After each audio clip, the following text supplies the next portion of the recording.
शांति 29 जून 2025 अव्यक्त बाप दादा की महावाक्य। ओरिजिनल डेट 31 दिसंबर 2005। नए वर्ष में अपने पुराने संस्कारों को योग अग्नि में भस्म कर ब्रह्मा बाप समान त्याग, तपस्या और सेवा में नंबर 1 बनो। आज बाप दादा चारों ओर के, चाहे सम्मुख हैं चाहे दूर बैठे दिल के समीप हैं, सर्व को 3 मुबारक दे रही हैं। एक, नव जीवन की मुबारक है, दूसरी नव युग की मुबारक है और तीसरी आज के दिन वर्ष की मुबारक है। आप सभी भी नए वर्ष की मुबारक देने और मुबारक लेने आए हो। वास्तव में सच्ची दिल की खुशी की मुबारकें आप ब्राह्मण आत्माएं लेते भी हो, देते भी हो। आज के दिन का महत्व है, विदाई भी है और बधाई भी है। विदाई और बधाई का संगम युग है। आज के दिन को कहेंगे संगम का दिन है। संगम की महिमा बहुत बड़ी है।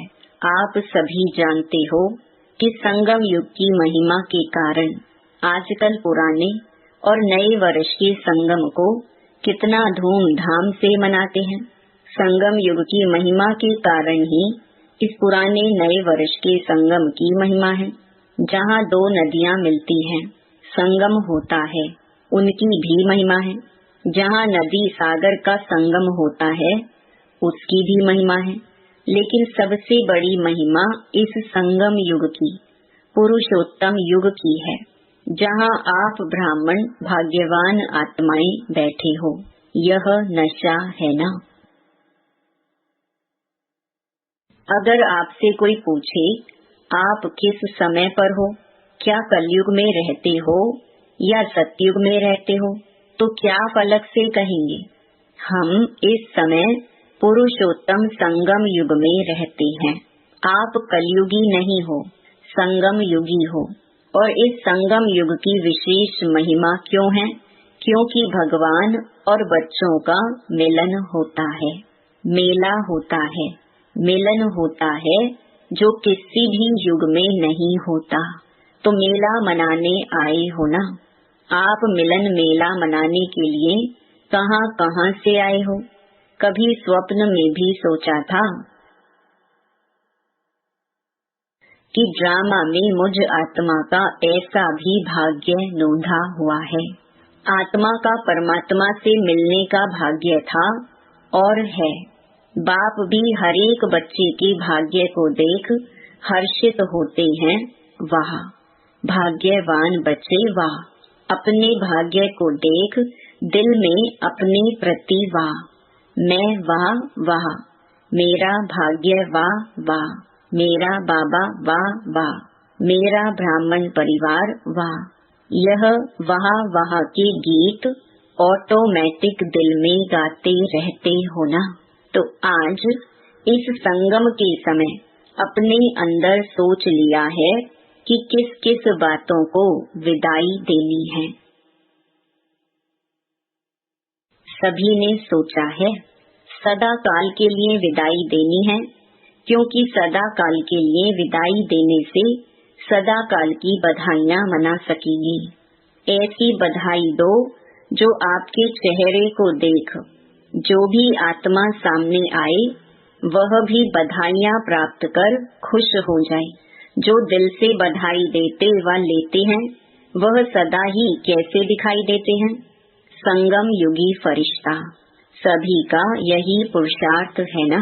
ब्राह्मण सो फरिश्ता और फरिश्ता सो देवता। क्योंकि बाप को सब प्रकार के संकल्प व जो भी कुछ प्रवृत्ति का, कर्म का बोझ है वह दे दिया है ना। बोझ दिया है या थोड़ा सा रह गया है? क्योंकि थोड़ा भी बोझ फरिश्ता बनने नहीं देगा। और जब बाप बच्चों का बोझ लेने के लिए आए हैं तो बोझ देना मुश्किल है क्या? मुश्किल है या सहज है? जो समझते हैं बोझ दे दिया है वह हाथ उठाओ। दे दिया है देखना सोच के हाथ उठाना।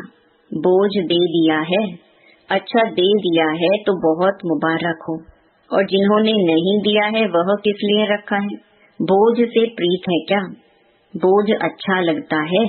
देखो बाप दादा हर बच्चे को क्या कहते हैं, ओ मेरे बेफिक्र बादशाह बच्चे। तो बोझ का फिक्र होता है ना, तो बोझ लेने के लिए बाप आए हैं, क्योंकि 63 जन्म से बाप देख रहे हैं। बोझ उठाते उठाते सभी बच्चे बहुत भारी हो गए हैं। इसीलिए जब बाप बच्चों को प्यार से कह रहे हैं बोझ दे दो, फिर भी क्यों रख लिया है? क्या बोझ अच्छा लगता है? सबसे सूक्ष्म बोझ है पुराने संस्कार का। बाप दादा ने हर बच्चे के इस वर्ष का, क्योंकि वर्ष पूरा हो रहा है ना, तो इस वर्ष का चार्ट देखा। आप सबने भी अपना अपना वर्ष का चार्ट चेक किया होगा। तो बाप दादा ने देखा कि कई बच्चों को इस पुराने संसार की आकर्षण कम हुई है, पुराने संबंध की भी आकर्षण कम हुई है, लेकिन पुराने संस्कार उसका बोझ मेजॉरिटी में रहा हुआ है, किसी न किसी रूप में। चाहे मनसा अशुद्ध संकल्प नहीं, लेकिन व्यर्थ संकल्प का संस्कार अभी भी % में दिखाई देता है, वाचा में भी दिखाई देता है, संबंध संपर्क में भी कोई न कोई संस्कार अभी भी दिखाई देता है। तो आज बाप दादा सभी बच्चों को मुबारक के साथ साथ यही इशारा देते हैं कि यह रहा हुआ संस्कार समय पर धोखा देता भी है और अंत में भी धोखा देने के निमित्त बन जाएगा। इसीलिए आज संस्कार का संस्कार करो। हर एक अपने संस्कार को जानता भी है, छोड़ने चाहता भी है, तंग भी है, लेकिन सदा के लिए परिवर्तन करने में तीव्र पुरुषार्थी नहीं है। पुरुषार्थ करते हैं लेकिन तीव्र पुरुषार्थी नहीं है। कारण तीव्र पुरुषार्थ क्यों नहीं होता? कारण यही है, जैसे रावण को मारा भी, लेकिन सिर्फ मारा नहीं, जलाया भी। ऐसे मारने के लिए पुरुषार्थ करते हैं। थोड़ा बेहोश भी होता है संस्कार, लेकिन जलाया नहीं तो बेहोशी से बीच बीच में उठ जाता है। इसके लिए पुराने संस्कार का संस्कार करने के लिए इस नए वर्ष में योग अग्नि से जलाने का दृढ़ संकल्प का अटेंशन रखो। पूछते हैं ना, इस नए वर्ष में क्या करना है? सेवा की तो बात अलग है, लेकिन पहले स्वयं की बात है। योग लगाते हो, बाप दादा बच्चों को योग में अभ्यास करते हुए देखते हैं। अमृत वेले भी बहुत पुरुषार्थ करते हैं, लेकिन योग तपस्या तप के रूप में नहीं करते हैं। प्यार से याद जरूर करते हैं, रूह रिहान भी बहुत करते हैं, शक्ति भी लेने का अभ्यास करते हैं, लेकिन याद को इतना पावरफुल नहीं बनाया है। जो जो संकल्प करो विदाई तो विदाई हो जाए। योग को योग अग्नि के रूप में कार्य में नहीं लगाते, इसीलिए योग को पावरफुल बनाओ। एकाग्रता की शक्ति विशेष संस्कार भस्म करने में आवश्यक है। जिस स्वरूप में एकाग्र होने चाहो, जितना समय एकाग्र होने चाहो, ऐसी एकाग्रता संकल्प किया और भस्म। इसको कहा जाता है योग अग्नि। नाम निशान समाप्त। मारने में फिर भी लाश तो रहता है ना। भस्म होने के बाद नाम निशान खत्म। तो इस वर्ष योग को पावरफुल स्टेज में लाओ। जिस स्वरूप में रहने चाहो, मास्टर सर्वशक्तिवान, ऑर्डर करो। समाप्त करने की शक्ति आपके ऑर्डर से नहीं माने, यह हो नहीं सकता। मालिक हो, मास्टर कहलाते हो ना, तो मास्टर ऑर्डर करे और शक्ति हाजिर नहीं हो तो क्या वह मास्टर है? तो बाप दादा ने देखा कि पुराने संस्कार का कुछ न कुछ अंश अभी भी रहा हुआ है और वह अंश बीच बीच में वंश भी पैदा कर देता है, जो कर्म तक भी काम हो जाता है, युद्ध करनी पड़ती है। तो बाप दादा को बच्चों का समय प्रमाण युद्ध का स्वरूप भाता नहीं है। बाप दादा हर बच्चे को मालिक के रूप में देखने चाहता है। ऑर्डर करो जी हजूर। तो सुना, इस वर्ष स्व के प्रति क्या करना है? शक्तिशाली बेफिक्र बादशाह। क्योंकि सभी का लक्ष्य है, किसी से भी पूछो तो क्या कहते हैं? हम विश्व का राज्य प्राप्त करेंगे, राज्य अधिकारी बनेंगे। अपने को राजयोगी कहलाते हैं, प्रजा योगी हैं क्या? कोई है सारी सभा में जो प्रजा योगी हो? है जो प्रजा योगी हो, राजयोगी नहीं हो? टीचर्स कोई हैं? आपके सेंटर पर कोई प्रजा योगी है? कहलाते तो सब राजयोगी हैं। प्रजा योगी में हाथ कोई नहीं उठाता, अच्छा नहीं लगता है ना। और बाप को भी फखुर है। बाप दादा फखुर से कहते हैं कि संगम पर भी हर बच्चा राजा बच्चा है। कोई बाप ऐसे फलक से नहीं कह सकता कि मेरा एक एक बच्चा राजा है, लेकिन बाप दादा कहते हैं कि हर एक बच्चा स्वराज्य अधिकारी राजा है। प्रजा योगी ने तो हाथ नहीं उठाया ना, तो राजा होना। लेकिन ऐसा ढीला ढाला राजा नहीं बनना जो ऑर्डर करो और आवे नहीं। कमजोर राजा नहीं बनना। पीछे वाले कौन हो? जो समझते हैं राजयोगी हैं वह हाथ उठाओ। ऊपर भी बैठे हैं, गैलरी में बैठे हुए हाथ हिला रहे हैं। आज हॉल में 18,000 भाई बहनें बैठे हैं। बाप दादा देख रहे हैं, हाथ उठाओ ऊपर वाले। तो अभी यह लास्ट टर्न में शुरू हो जाएगा। तो 3 मास बाप दादा देते हैं, ठीक है देवे। होमवर्क देंगे क्योंकि यह बीच बीच का होमवर्क भी लास्ट पेपर में जमा होगा। तो 3 मास में हर एक अपना चार्ट चेक करना कि मैं मास्टर सर्वशक्तिवान होकर किसी भी कर्मेंद्रिय को, किसी भी शक्ति को जब ऑर्डर करें, जो ऑर्डर करें वह प्रैक्टिकल में ऑर्डर माना या नहीं माना। कर सकते हो? पहली लाइन वाले कर सकते हो? हाथ उठाओ। अच्छा, 3 मास कोई भी पुराना संस्कार वार नहीं करे। अलबेले नहीं बनना, रॉयल अलबेलापन नहीं लाना, हो जाएगा। बाप दादा से बहुत मीठी मीठी बातें करते हैं, कहते हैं बाबा आप फिक्र नहीं करो, हो जाऊंगा। बाप दादा क्या करेगा? सुनकर मुस्कुरा देता है। लेकिन बाप दादा इन 3 मास में अगर ऐसी बात की तो मानेगा नहीं। मंजूर है तो हाथ उठाओ। दिल से हाथ उठाना, सभी के कारण हाथ नहीं उठाना। करना ही है, चाहे कुछ भी सहन करना पड़े, कुछ छोड़ना पड़े, कोई हर्जा नहीं। करना ही है, पक्का पक्का पक्का। टीचर्स करना है। अच्छा, यह ताज वाले बच्चे क्या करेंगे? इन ब्रैकेट्स छोटे बच्चे ताज पहनकर सामने बैठे हैं। ताज तो अच्छा पहन लिया है, करना पड़ेगा। अच्छा देखना, बच्चे हाथ उठा रहे हैं। अगर नहीं करेंगे तो क्या करें वह भी बता दो। फिर बाप दादा की सीजन में एक बार आने नहीं देंगे, क्योंकि बाप दादा देख रहे हैं कि समय आपका इंतजार कर रहा है। आप समय का इंतजार करने वाले नहीं हो, आप इंतजाम करने वाले हो। समय आपका इंतजार कर रहा है। प्रकृति भी, सतो प्रधान प्रकृति आपका आह्वान कर रही है। तो 3 मास में अपनी शक्तिशाली स्टेज में रहे हुए संस्कार को परिवर्तन करना।